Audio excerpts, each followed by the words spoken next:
अब आप डरिए मत, अगली बार आइए, एक बात आइए। लेकिन अजित पवार वो शख्स थे, अजित पवार के पास आप कोई एप्लीकेशन लेके कार्यकर्ता चला गया, पार्टी का कार्यकर्ता, अजित पवार ने कहा हाँ ये काम होगा, मतलब वो होगा, मतलब होगा। और अजित पवार ने एक बार कह दिया कि ये काम नहीं हो सकता, तो ये काम होगा नहीं।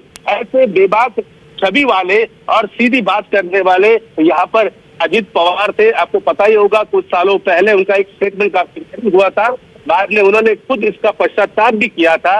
अजित पवार एक महाराष्ट्र के दिग्गज नेता में से एक थे। पार्टी को उभारने के लिए, पार्टी को साथ लाने के लिए वो दोनों पार्टियां एनसीपी से पूरा प्रयास भी लगातार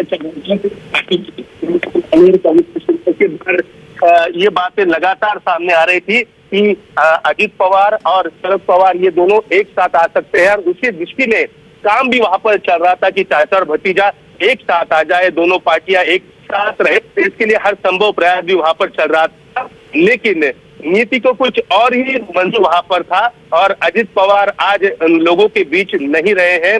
महाराष्ट्र के मुख्यमंत्री देवेंद्र फडणवीस हो, उप मुख्यमंत्री एकनाथ शिंदे हो, उन्होंने इस हादसे को लेकर कड़ा दुख वहां पर जताया है। और बताया जाता है कि परिवार से उन्होंने अभी बात भी की है। सुप्रिया सुले भी, जैसे हमारे सहकारी राहुल बता रहे थे कि बारामती के लिए निकल चुकी है सुप्रिया सुले, वैसे नेता है पार्टी के, वो अभी फिलहाल बारामती की तरफ अपना रुख मोड़ चुके हैं, वहां की तरफ वो जा रहे हैं। अजित पवार के जाने से महाराष्ट्र की राजनीति का एक बहुत बड़ा नुकसान यहाँ पर हुआ है। आपको पता ही होगा कि महाराष्ट्र की राजनीति में आर पाटिल हो, मुंडे हो, साहब देशमुख हो, इनकी अकाल मृत्यु वहां पर हुई थी। में अब एक नाम शामिल हो चुका है। बड़े दुखद तरीके से आपको बताना चाहते हैं कि अजित पवार नहीं रहे हैं। 6 लोगों की मौत यहाँ पर हुई है और बुरी तरह झुलस गए हैं। उनकी जो पार्थिव शरीर विभाग के स्थानीय अस्पताल ले जाए, आगे की प्रक्रिया वहां पर की जाएगी। लेकिन एक शोक की लहर यहाँ पर पूरे महाराष्ट्र में है, बारामती में है, हर जगह पर है। फिलहाल जो जिला परिषद की चुनाव है, उस चुनाव की प्रक्रिया में वो बिजी थे। आज उनकी प्रचार सभाएं भी थी और ऐसे में वक्त बचाने के लिए एयर कनेक्टिविटी हमेशा नेता वहां पर लेते हैं। और उसी एयर कनेक्टिविटी के कारण कहीं ना कहीं अजित पवार का यहाँ पर कह सकते हैं कि यह हादसे में निधन हो गया। फिलहाल जो जानकारी सामने आई है, डीजीसीए का कहना है कि यहाँ पर उन्होंने मौत का आंकड़ा कंफर्म कर लिया है, लेकिन हादसा किस कारण हुआ इस बारे में कोई भी कुछ बताने को तैयार नहीं है। लेकिन महाराष्ट्र में अगर बात करूं, फिलहाल ठंड का मौसम है, लेकिन घना कोहरा कहीं नहीं था, मौसम पूरा साफ था। बताया जाता है कि कुछ फ्लाइट में तकनीकी खराबी होने के कारण ये हादसा वहां पर हुआ है और राज्य ने एक अपने उप मुख्यमंत्री को वहां पर खोया है। जी बिल्कुल, महाराष्ट्र की राजनीति के लिए बहुत बड़ी क्षति। अपना एक दिग्गज, एक बड़ा नेता, सीधे और अपने बेबाक अंदाज के लिए जो जाना जाता था, डिप्टी सीएम अजित पवार, उनका निधन इस विमान हादसे में। लेकिन विनोद, आपने जिस तरह से जिक्र किया, चाहे महाराष्ट्र की राजनीति में कई दिग्गज नेता, आपने जिक्र किया आर पाटिल का, आपने जिक्र किया विलासराव देशमुख का, और अब उस फहरिस्त में नाम अजित पवार का भी शामिल हो गया। अपने बड़े बड़े नेताओं को जिस तरह से अकाल मृत्यु इन लोगों की हुई है, महाराष्ट्र एक अलग ही इतिहास का, एक अलग ही इतिहास गढ़ रहा है, अजब संयोग से कहा जाए। काफी दुख के साथ कहना पड़ रहा है कि देखिए, सबसे पहले 2014 का जब लोकसभा चुनाव हुआ था, उसके बाद मंत्री वहां पर मंत्री बने थे गोपीनाथ मुंडे, सड़क हादसे में उनकी वहां पर मौत हो गई थी। महाराष्ट्र का ये सबसे बड़ा लोक नेता था, उनका वहां पर निधन हो गया। उनका निधन होने के बाद विलासराव देशमुख एक लंबी बीमारी के बाद इस दुनिया को अलविदा कह बैठे। आर पाटिल एनसीपी का सबसे बड़ा चेहरा था। आर पाटिल का भी एक लंबी बीमारी के बाद उनका वहां पर निधन हो गया। और अब इसमें ये चौथा नाम आ चुका है अजित पवार का। लगातार महाराष्ट्र की राजनीति है, महाराष्ट्र की सांस्कृतिक विरासत हो, सबका एक बड़ा नुकसान यहाँ पर उठाना पड़ रहा है इन अकाल मृत्यु के कारण। 4 नेता यहाँ पर नहीं रहे हैं। ये सड़क हादसा हो या फिर बीमारी हो या फिर प्लेन क्रैश हो, अजित पवार एक बड़े ऐसे व्यक्ति थे कि उनकी राजनीति में उनका नाम इसलिए याद निकाला जाता है कि वो अगर कोई काम उन्होंने हाँ कह दिया तो कोई भी कितना भी विरोध हो वो कभी मना नहीं करते थे। आपको पता ही होगा 70,000 करोड़ के घोटाले का जब आरोप हुआ तो ये वही अजित पवार थे जिन्होंने उप मुख्यमंत्री पद से अपना इस्तीफा वहां पर दे दिया था। देखिए, आपने देखा होगा पिछले कई सालों से, इससे पहले भी कई सरकारों में आरोप लगते रहे, लेकिन किसी ने अपना इस्तीफा वहां पर नहीं दिया है। लेकिन अजीत पवार ने 70,000 करोड़ घोटाले का आरोप, और जब कोर्ट में मामला चला गया उसके बाद अजीत पवार ने खुद कांग्रेस एनसीपी की सरकार थी महाराष्ट्र में, तब उन्होंने उप मुख्यमंत्री पद से अपना इस्तीफा दिया था।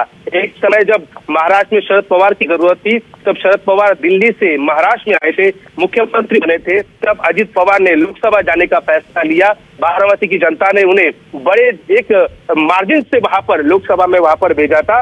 और अब आपने देखा यहाँ पर कि अजीत पवार बारामती के विधायक से लगातार 7 बार यहाँ पर विधायक रहे हैं। इस बार भी बहुमत से वो वहां पर चुनाव जीते थे। ठीक है, पारिवारिक झगड़े होते थे, लेकिन अब एक बात आप सोच सकती है कि चाचा शरद पवार के लिए एक दुख की घड़ी हो, और जब वो अजीत पवार को अपने बेटे की तरह प्यार करते थे कि राजनीति में मतभेद होते रहते उनके भी थे, लेकिन मतभेद नहीं था, पूरा परिवार हमेशा एक साथ यहाँ पर खड़ा रहता था। अब सोचिए, जब अजीत पवार की जब कह सकते हैं कि उनका जब अर्थी उठेगी, तब शरद पवार मन में क्या सोचे होंगे। जिस अजीत पवार को शरद पवार ने बनाया, और वही अजीत पवार अब फिलहाल नहीं रहे हैं। शरद पवार के लिए, सुप्रिया सुले के लिए, सुनेत्रा पवार के लिए, उनके बेटे पार्थ जय हो, इन सब के लिए एक बड़ा, ये कह सकते हैं कि बड़ा, ये कह सकते हैं कि एक बड़ा हादसा है उनके लिए। ये मुश्किल लग रहा है। अजीत पवार परिवार में शहीद थे। इन दिनों ये खबरें आ रही थी कि इसका भतीजा, जब पत्रकार उनको प्रेस कॉन्फ्रेंस में पूछते थे कि अजीत दादा क्या दोनों एनसीपी एक साथ आएंगी, तब वो कहते थे आपके मुंह में घी शक्कर, इस तरीके की वो बात करते थे। और बाद में उन्होंने एक बार कहा कि जब चुनाव के नतीजे आने से, चुनाव खत्म होने के बाद, कि अब आना मुश्किल है, लेकिन फिर से चर्चा शुरू हुई। शरद पवार से उन्होंने मुलाकात की। एक कह सकते कि दोनों तरफ के जो कार्यकर्ता है, जिस बातों का सालों से इंतजार कर रहे थे, और उसी के लिए उन्होंने काफी प्रयास भी करता कि दोनों पवार एक साथ आए, दोनों एनसीपी एक साथ आए। ये आने से पहले ही कह सकते अजीत पवार यहाँ पर अलविदा कहकर अपनी अंतिम यात्रा के लिए निकल चुके हैं। दर्दनाक भाषा, आपने वीडियो फुटेज भी देखा होगा कि किस तरीके से पूरा फ्लाइट वहां पर जला हुआ है। जो पार्थिव शरीर है वो भी बुरी तरह झुलस चुके हैं। वो सारे लेकर अब अस्पताल में ले जाया गया है। फिर वहां पर आगे की जो कानूनी प्रक्रिया है, जो पोस्टमार्टम है, वो सब वहां पर चलेगा, और उसके बाद ही या फिर आगे की जो प्रक्रिया है वो वहां पर होगी। लेकिन फिलहाल महाराष्ट्र के तमाम बड़े जो नेता है वो बारामती का रुख कर लिए हैं। जी बिल्कुल। हालांकि किस वजह से ये हादसा हुआ है, फिलहाल उसको लेकर जो है लगातार अपडेट्स ली जा रही हैं। और हमारे साथ वरिष्ठ सहयोगी राजीव रंजन जुड़ गए हैं। राजीव, सुबह सुबह एक बेहद बुरी खबर से आज सामना हुआ है। डिप्टी सीएम अजित पवार विमान हादसे का शिकार हुए।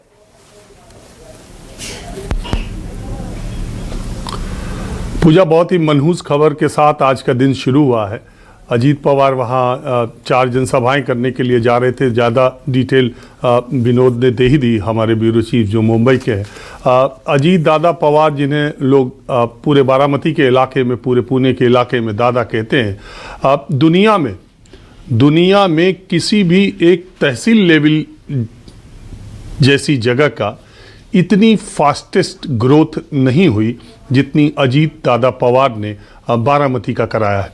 जो लोग, मैं तो बारामती कई बार गया हूँ, आपको अपनी आँखों पर यकीन नहीं होगा कि आप हिंदुस्तान के किसी कस्बे या किसी तहसील में हैं। शरद पवार के बाद अजीत दादा पवार ने बारामती को वो कर दिया था। कोई एक घर बारामती का नहीं है जिस पर अजीत दादा पवार का अपना व्यक्तिगत उनके प्रति कोई मदद न की हो, किसी के साथ न खड़े रहे हो। एक अद्भुत तरीके का लगाव अजीत दादा पवार का, और उसी बारामती की धरती से शरद पवार की छांव में सियासी सफ़र शुरू करके अजीत पवार ने पूरे महाराष्ट्र की राजनीति में वो धमक पैदा की, जिससे वो पिछले 30 वर्षों से, जब से विधायक का चुनाव वो लड़े शरद पवार के छोड़ने के बाद वो सीट, तब से वो पूरे महाराष्ट्र के राजनीति की एक धुरी के तौर पर रहे, चाहे वो एनडीए में रहे हो, चाहे वो यूपीए में रहे हो, उन्हें हमेशा उन्होंने महत्वपूर्ण पदों को संभाला। और एक बात बारामती और पुणे के लोग कहते थे कि हमें इससे मतलब नहीं कि अजीत पवार किस तरफ है, हमें इससे मतलब है कि अजीत पवार सरकार में रहेंगे तो हमारे पुणे का और हमारे बारामती का विकास जो है दुनिया के किसी भी कोने से ज़्यादा होगा। पूजा, आपको ये जान के अचरज होगा, दर्शकों को भी, कि बारामती का कोई भी लड़का पढ़ाई के लिए बारामती के बाहर नहीं जाता है। वहाँ नर्सिंग भी है, नर्सिंग कॉलेज भी है, वहाँ आईटीआई भी है, वहाँ पॉलिटेक्निक भी है, वहाँ मेडिकल भी है, वहाँ पॉलीक्लिनिक भी है, वहाँ इंजीनियरिंग कॉलेज भी है, और बिजनेस करने के लिए भी बारामती का आदमी कहीं बाहर नहीं जाता। अजीत दादा पवार और शरद पवार की जोड़ी ने वहाँ इतने सारे, चाहे आप टाटा कह लीजिए, चाहे आप फोर्स की कंपनी कह लीजिए, तमाम बड़ी ऑटोमोबाइल की कंपनियाँ, दूसरे तरह की कंपनियाँ वहाँ पर हैं, तमाम हॉस्पिटल्स हैं, रोड्स वहाँ की जैसी हैं। जिला परिषद का जो कार्यालय है, मुझे नहीं लगता कि देश में कोई दूसरा कार्यालय वैसा होगा।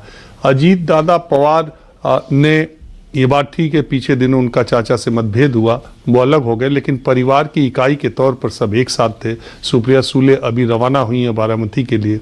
महाराष्ट्र की राजनीति के लिए, खासकर पुणे के लिए और बारामती के लिए तो बिल्कुल एक तरीके से मैं ये कहूँ कि अजीत दादा पवार के जाने के बाद बारामती के लोग आज राजनीतिक रूप से अपने एक अभिभावक को, अपने एक गार्जियन को उन्होंने खो दिया है। तो ये कम नहीं होगा। और महाराष्ट्र की राजनीति का एक सितारा आज बहुत ही दुर्भाग्यपूर्ण तरीके से हमारे बीच से चला गया। बिल्कुल, बहुत दुर्भाग्य भरा ये दिन ये कहा जा सकता है महाराष्ट्र की राजनीति के लिए, महाराष्ट्र के लिए, एनसीपी के लिए, पवार परिवार के लिए। जो तस्वीरें हैं बेहद दर्दनाक तस्वीरें, पूरा विमान जलकर राख हो गया है। क्या कुछ इसकी वजह हो सकती है प्लेन क्रैश को लेकर? हमारे साथ इस वक्त वंदना सिंह जुड़ रही हैं, एविएशन एक्सपर्ट हैं हमारे साथ। वंदना जी, स्वागत न्यूज़ 24 पर। वंदना जी, समझना चाहूंगी, आप हादसे की तमाम तस्वीरें देख रहे हैं और हालांकि पुष्टि तो नहीं की जा रही, स्पष्ट तौर पर तो नहीं कहा जा रहा, लेकिन बताया गया लैंडिंग के दौरान ये हादसा हुआ है। क्या समझ में आ रहा आपको तस्वीरें देखकर? देखिए, सबसे पहले तो ये बहुत ही दुखद घटना है जो देखने में आ रही है, and there is total loss of life. ये ही देख के बहुत ही ज्यादा दुख हो रहा है। जब हम ये एक्सीडेंट या इंसिडेंट को देख रहे हैं, वी आर सीइंग कि ये फाइनल अप्रोच पे प्रॉब्लम हुई है, ठीक से ये बैलेंसिंग नहीं हो पाई है। It has sort of crash landed and then gone up in this condition. तो इस समय to really say was it what kind of a technical error it was और what was the cause behind it, ये अभी कहना बहुत मुश्किल है। और अभी हम इस समय ये भी रूल नहीं कर सकते हैं, we can not rule out whether it was a sabotage, whether it was a conspiracy, whether it was gross negligence, ये कुछ भी हो सकता है। इस समय only the investigations are going to reveal as to what was the cause of the crash. The equipment as such, the aircraft as such is a very robust, sturdy aircraft. It is something that is very, very efficient in all ways, जिसको बोला जाता है। तो इस समय ये कहना कि what was the exact cause, was it technical malfunction, was it instability at the end of during the final approach as it appears, ये कहना मुश्किल है। but you cannot rule out, ma'am, आप sabotage को rule out नहीं कर सकते हैं, आप political conspiracy को rule out नहीं कर सकते हैं। at the end of the day, we've lost a deputy chief minister. Ajit Pawar was a very, very well-known name, and इनके साथ इतना सारे crew भी गए हैं. Everybody has accompanying passengers have gone. This is extremely sad. बहुत बहुत बुरा है। वंदना जी, लेकिन मैं फिर भी आपसे संभावित कारणों को लेकर मैं आपसे चर्चा करना चाहूंगी, क्योंकि जब विमान जो है यहाँ पर टेक ऑफ करने से पहले पूरी उसकी जांच की जाती है, उसके बावजूद हम देख रहे हैं किस तरह से विमानों में इस तरह के हादसे भी बढ़ रहे हैं। लास्ट मिनट लैंडिंग के दौरान हादसा हो जाता है और तमाम तस्वीरें वायरल हो रही हैं। उसको देखकर आप क्या संभावना आप यहाँ पर देख रहे हैं? देखिए, मुझे तो यहाँ पे लग रहा है कि जो फाइनल अप्रोच पे है, there is definitely technical malfunction, there is definitely something that has happened which has made the aircraft lose its balance during the final approach, and the moment it is landing, it is not even landing, it is called a crash landing, it has gone into flames. So basically इसमें error तो दिख रही है। अब मैं ये जरूर मानती हूँ कि डेफिनेटली ये पूरा जहाज ठीक से चेक किया जाता है, any equipment goes through mandatory safety, security, all checks before it takes off. Whether it's an Embraer, whether it's a Bombardier, whether it's Learjet 45, whatever equipment it is, these are very, very efficient jets, and ऐसा हो नहीं सकता कि without any, they are flying without any maintenance, or they are not flying without any checks, or they are flying without anything. तो पूरी इनकी checks वगैरह हुई हैं। इसलिए मैं कह रही हूँ at this point you can not rule out any other angle as well ma'am. इसमें कोई भी अदर एंगल भी हो सकता है, because at the end of the day we have lost a political leader, we have lost a very well known political figure. ऐसे पहले भी हुए हैं। So right now I cannot say what exactly went wrong with the equipment. Because जिस तरह की तस्वीरें वंदना जी आ रही है, बेहद भयावह तस्वीरें हैं ये। बिल्कुल प्लेन जो है चीथड़े उड़ गए हैं उस प्लेन के।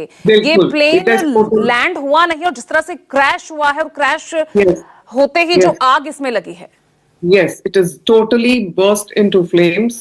So I cannot even say right now that it was a sort of an engine failure, but definitely something has gone wrong. Technically, this is 100% sure that the pilot must have tried his very best to try to crash land it and control it, but it went into flames. It was fully loaded, and I think that we cannot rule out any cause at this point of time, ma'am, because this is very, very initial. अब आगे पता चलेगा। जो जहाज था, the जहाज is very sturdy. ऐसा हो नहीं सकता है that it was not sturdy, or it has not taken off properly, or there was a problem. ये जो भी हुआ है, it has happened during the final approach, and it could be anything. And the way it has gone into flames, there are many questions that are coming in my mind right now. But let the investigation speak for themselves, ma'am. Over to you. ठीक है वंदना जी, हमारे साथ बने रहिएगा आप। विनोद भी हमारे साथ बने हुए हैं। विनोद, कुछ कारणों को लेकर कुछ जानकारी सामने आ रही है? क्योंकि जिस तरह से ये प्लेन क्रैश हुआ है, जाहिर तौर पर जो प्लेन की हालत दिख रही है, मतलब प्लेन तो बचा ही नहीं, अब तो उसके सिर्फ पार्ट्स इधर उधर बिखरे हुए दिख रहे हैं। जी, जो फ्लाइट है इसके बारे में है।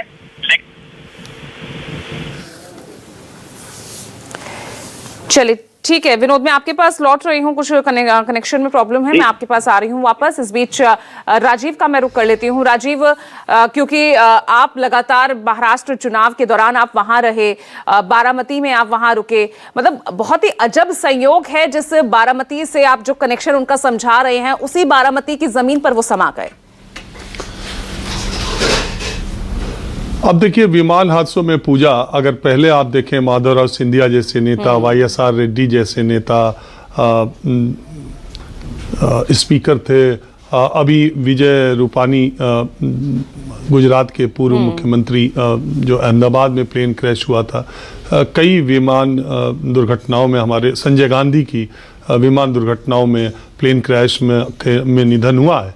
अजीत पवार आज सुबह सुबह देखिए, सुबह सुबह जब वो मुंबई से बारामती के लिए निकले तो उन्होंने सुबह ही लाला लाजपत राय, महान स्वतंत्रता संग्राम सेनानी को सैल्यूट करते हुए और उनको नमन करते हुए उन्होंने पोस्ट लिखा था, और उसके बाद वो निकले।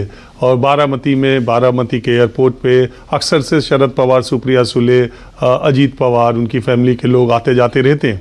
अब वहीं पर जिस बारामती को शरद पवार और अजीत पवार ने दुनिया के नक्शे पर ला खड़ा किया, देश के किसी भी आदमी को अगर बारामती, मैं तो बार बार जब बारामती का जिक्र आता है पूजा, तो मुझे यही लगता है कि इन दो आदमियों ने, और शरद पवार ने जो किया वो तो अलग बात है, उनकी तो बात ही अलग है, लेकिन अजीत पवार ने अपने इतने वर्षों के करीब 35-37 वर्षों के जो पॉलिटिकल कैरियर में उन्होंने जो बारामती के लिए किया वो अद्भुत है। मतलब वो देख करके आपको यकीन नहीं होगा कि आप हिंदुस्तान के किसी शहर किसी कस्बे में, बहुत सारे लोग मुझसे कई बार पूछते हैं कि मुलायम सिंह यादव का सैफई और शरद पवार अजीत पवार के बारामती में आप किसको ज़्यादा ऊपर रेट करते हैं कहीं। तो मैं हमेशा कहता हूं कि बारामती की तो कोई तुलना ही नहीं है सैफई से, क्योंकि बारामती में रोजगार, मैंने आपको कहा कि बारामती के लोग ये बोलते हैं कि ना हम पढ़ने के लिए, ना हम रोजगार के लिए, ना हम नौकरी के लिए, ना बिजनेस के लिए, हम बारामती से बाहर नहीं जाते। और हिंदुस्तान का ये अकेला वो तहसील, वो इलाका, वो तालुका है जहां बारामती के लोग किसी भी काम के लिए अपने मूल स्थान को छोड़ करके बाहर जाएं। इसका बहुत बड़ा क्रेडिट और वहाँ के किसानों के लिए, वहाँ के कोऑपरेटिव के लिए, और वहाँ के गन्ना मिल हो, वहाँ की डेयरी हो, सब तो अजीत ही पवार देखते थे, सब तो उन्होंने नहीं किया है। और वहाँ घर घर में जो खुशहाली है वो शरद पवार अजीत पवार की वजह से हुई है। हाल के दिनों में दोनों अलग हुए हैं, तो राजनीतिक रूप से अलग हुए थे, पारिवारिक तौर पर तो अलग हुए नहीं थे, और बारामती के लिए तो बिल्कुल अलग नहीं हुए थे। और हमेशा से पुणे के जो प्रभारी मंत्री का कार्यभार था वो भी अजीत पवार के पास रहता था। तो मैं खाली इस बात की अभी आपसे बात करते वक्त कल्पना कर पा रहा हूं कि बारामती में क्या लोगों के बीच में किस तरह का बात होगी, और जिस बारामती को यहाँ तक ले गए वो, और उसी बारामती के विकास के लिए हमेशा शरद पवार और अजीत पवार ने अपने राजनीतिक पैतरे बदले, सिर्फ अपने लोगों को ये भरोसा दिखा के काम करके कि अगर सत्ता में रहेंगे तो बारामती इसी तरह से आगे बढ़ता जाएगा, इसी तरह से यहाँ उद्योग धंधे आएंगे।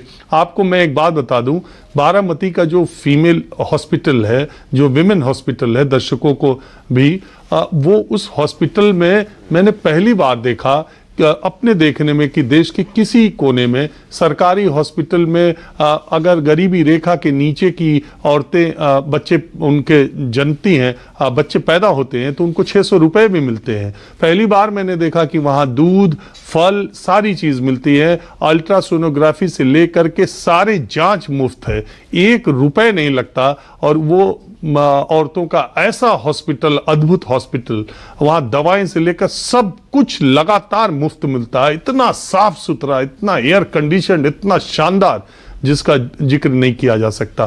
तो अजीत पवार ने, और वो एक मॉडल खड़ा करके उन्होंने महाराष्ट्र के ग्रामीण इलाकों में, महाराष्ट्र के किसानों में, महाराष्ट्र के मराठाओं में अजीत पवार ने अपनी एक अलग पहचान बनाई थी। तो अब किसी ने, मुझे तो नहीं लगता है, हालांकि मौत दबे पांव आती है, वो कहते हैं ना, जिंदगी तो बेवफा एक दिन ठुकराएगी, तो वो मौत सब किसी की भी इसी तरह दबे पांव आती है। लेकिन इतने बड़े नेता का, इतने बड़े जन नेता का अपने ही बारामती में इस तरह से लैंडिंग के वक्त प्लेन क्रैश हो जाएगा, बहुत ज़्यादा अफसोसनाक, बहुत ही ज़्यादा दुखद है। पूजा, इस समय तो सिर्फ यही कहा जा सकता है। और ये दुर्घटना मौसम की वजह से, और हाल के दिनों में जो विमान दुर्घटनाएं इधर उधर हो रही हैं, अभी इतना बड़ा अहमदाबाद का प्लेन क्रैश हुआ, उसके बाद ये हो गया, तो एक विमान यात्रियों के भी दिमाग में और एक डर सा, और अगर ऐसे बड़े लोगों के विमान की ऐसी दुर्घटनाएं होती हैं तो निश्चित तौर पर सबके दिमाग में एक डर का साया बिल्कुल, तो एक आता डर, अंदेशा, असुरक्षा की भावना वो इस हादसे ने एक बार फिर जो है लोगों के मन में खड़ी तो कर दी है। लेकिन एक बड़ा दुख आज बारामती सह रहा है, पवार परिवार सह रहा है, महाराष्ट्र की राजनीति के एक प्रमुख और बड़े नेता। और देखिए, इस बीच जो बड़ी खबर आ रही है अजित पवार के निधन पर, ममता बनर्जी ने दुख जताया है। सीएम ममता बनर्जी दुख जताते हुए अजित पवार के निधन पर उन्होंने हादसे की जांच की मांग की है। इस विमान हादसे की जांच होनी चाहिए, ये मांग ममता बनर्जी की तरफ से रखी गई है। रमन हमारे साथ बने हुए हैं। रमन, वाकई बहुत बड़ी क्षति से कहा जाएगा जिस तरह से अजित पवार का निधन, और हमने देखा आखिरी दिनों में जो स्थानीय चुनाव थे, किस तरह से पवार परिवार का मिलन हुआ था। इसी बारामती में चाचा भतीजा साथ नजर आए थे। एक बड़ी क्षति महाराष्ट्र की राजनीति के लिए। देखिए, आज भी अजीत पवार जिला परिषद के चुनाव में प्रचार के लिए जा रहे थे। 4 जगहों पर उनकी जनसभा होनी थी और अजीत पवार का प्लेन क्रैश हो गया और इस विमान हादसे में अजीत पवार समेत जो 5 लोग थे उनकी मौत हो गई। इस खबर के आने के बाद से महाराष्ट्र ही नहीं पूरे देश में हड़कंप मचा हुआ है। देश में एक शोक का माहौल बना हुआ है और जिस तरीके से अजीत पवार शरद पवार से अलग हुए थे, उस वक्त भी पॉलिटिकल लेगेसी की बात लगातार हो रही थी कि आखिरकार शरद पवार की लेगेसी कहां जाएगी, कौन साथ ले जाएगा। लेकिन जो लोकसभा का चुनाव हुआ था उसमें सुप्रिया सुले और सुमित्रा पवार जो अजीत पवार की पत्नी है, फिलहाल राज्यसभा की सांसद भी हैं, उन्होंने चुनाव लड़ा था। सुप्रिया सुले को विजयी हुई थी सुप्रिया सुले। उस वक्त से लगातार ये चर्चा चल रही थी कि शरद पवार की लेगेसी को अजीत पवार ले जाएंगे या सुप्रिया सुले ले जाएंगी। लेकिन अभी जो चुनाव हुए थे उस चुनाव में दोनों ही पवार फैक्शन जो है एक होकर चुनाव लड़ा था। हालांकि बहुत ज्यादा कामयाबी उन्हें नहीं मिल पाई थी। लेकिन इस शोक संदेश के बाद, इस घटना के सामने आने के बाद से लगातार जो है राजनीतिक नेताओं के बीच एक बड़ी दुख की बात सामने आ रही है। लोग अपना दुख व्यक्त कर रहे हैं और आज लोकसभा का बजट सत्र की शुरुआत होनी है, राष्ट्रपति का अभिभाषण होना है। उससे पहले अजीत पवार की मौत की खबर से पूरा देश स्तब्ध है। बिल्कुल, पूरा देश स्तब्ध है और इस वक्त हर कोई अपना दुख, अपनी संवेदनाएं प्रकट कर रहा है सोशल मीडिया के जरिए, मीडिया के जरिए। और हमारे साथ ऋषि शंकर मिश्रा भी आप देख सकते हैं, पॉलिटिकल एनालिस्ट हमारे साथ बने हुए हैं। ऋषि शंकर जी, क्या कहना चाहेंगे? अजित पवार महाराष्ट्र की राजनीति का एक वो चेहरा जिसके लिए कहा जा सकता है कि अकेला एक वो मराठा नेता होगा जो कभी सरकार से बाहर रहा ही नहीं। आप समझ सकते हैं कि इतने बड़े नेता जो एक चीनी कारखाने के बोर्ड सदस्य से लेके महाराष्ट्र के, मुझे लगता है कि ये पहले ऐसे नेता रहे होंगे जो 6 बार डिप्टी सीएम रहे हैं। चाहे वो देवेंद्र फडणवीस का कैबिनेट हो, उद्धव ठाकरे का कैबिनेट हो, पृथ्वीराज चौहान का कैबिनेट हो, एकनाथ शिंदे का कैबिनेट हो। और रमन जी के बात से बिल्कुल मैं सहमत हूं कि शरद पवार की जो पॉलिटिकल लेगेसी है उसके सही में उत्तराधिकारी कोई था एनसीपी में तो वो अजीत पवार थे।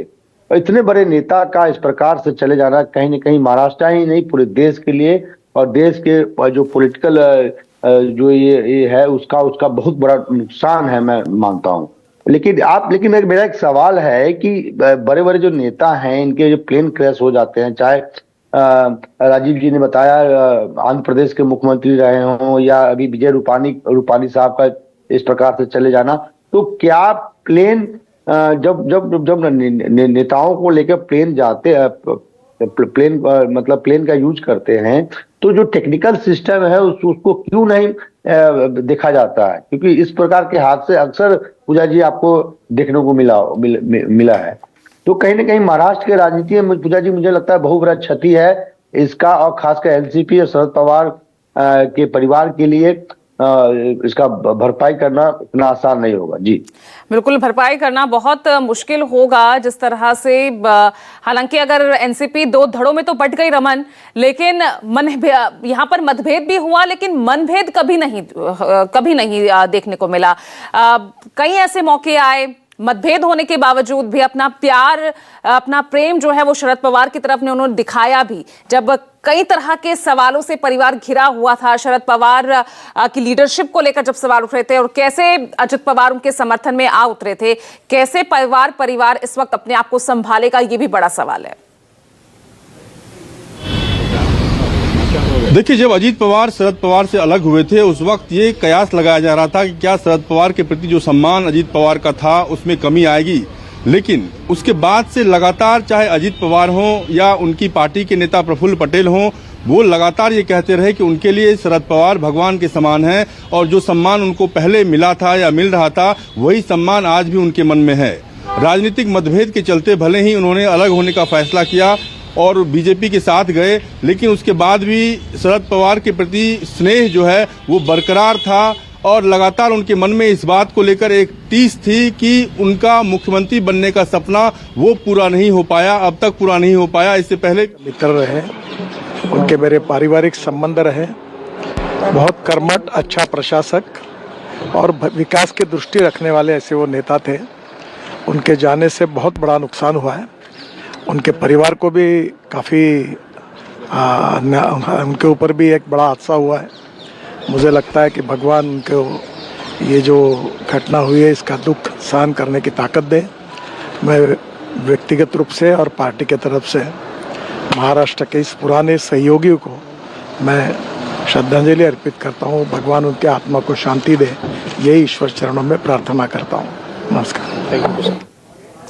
केंद्रीय मंत्री नितिन गडकरी अपनी संवेदना प्रकट करते हुए, श्रद्धांजलि प्रकट करते हुए अजित पवार के प्रति, और विकास पुरुष उन्हें कहा जाता है, जिस तरह का विकास उन्होंने बारामती का किया है और जिस तरह से उनका सीधा और बेबाक हर कार्यकर्ता के लिए मौजूद रहना और अपने कमिटमेंट पर लगातार वो किस तरह से बने रहते थे, उनकी यही जीवन शैली रही है, उनका यही अंदाज है जिसको आज लोग याद कर रहे हैं। और जाहिर तौर पर